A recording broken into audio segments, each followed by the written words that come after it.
Tawagin po natin, lumingin. Si Miss Leia Ramos po, konsehan.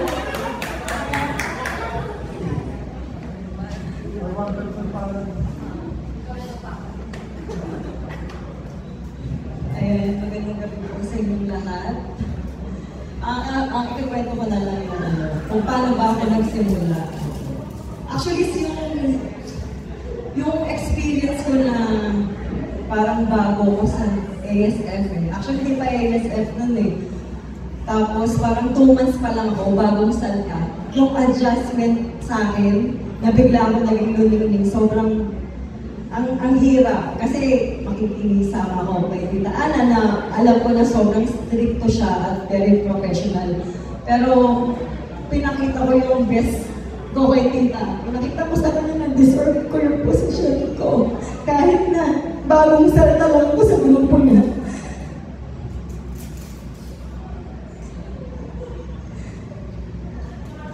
Ang hirap pa kasi isang taon din kami hindi nakikita.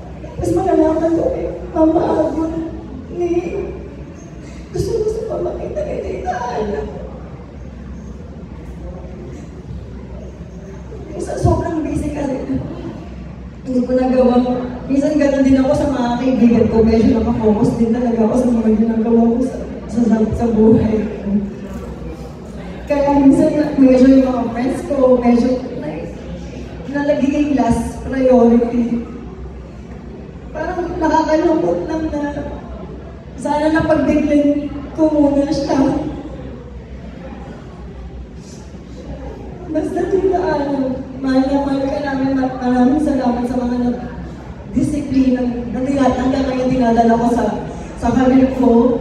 Pagiging professional na tinuro mo sa akin, disiplina sa trabaho, lahat yan nagagawa ko, nakakontribute ko, nagagawa ko sa trabaho ko ngayon. Basta Tita, mahal ka namin. Kalate Ruby, kalabaya ka na. Ay ko, salamat sa pag-aasikaso niyo kay Tita Ana. Alam ko naman tayo may kanya-kanyang pinagdadaanan sa buhay. Maraming salamat sa lahat. Thank you, Ma'am, sa